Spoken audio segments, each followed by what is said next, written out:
Часовничарот Јован Арсов повеќе од половина век лебот го вади прецизно, местејќи ги запчаниците и стрелките на часовниците.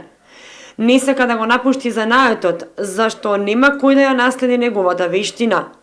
Тој е еден од двајцата часовничари кои постојат во Кочани, градот каде старите занаети веќе изумираат.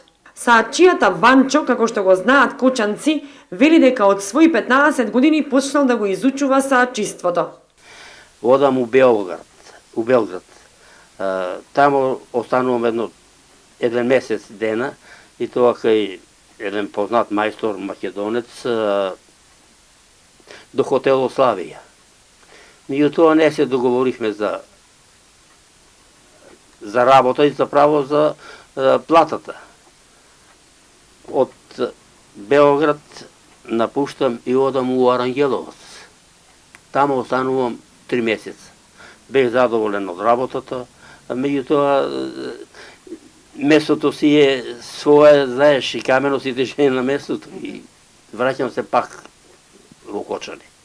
И отварам своја фирма, дуќан, па до ден денешен работам.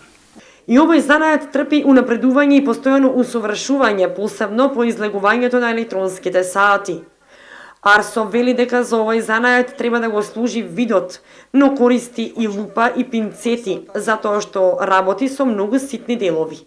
Страпливоста, па и на секој ако му вибрират раците или тоа треба стабилност. Дешава се многу пати и порано, па и сега по 4-5 сата да седам. Арсов во неговиот скромен дуќан чува саати постари и од 150 години, кои се уште се во функција и работат. Од занаитите не се живее, вели Арсов, непрофитабилни се, но сепак, додека го служи здравјето, нема да се откаже од саатчиството.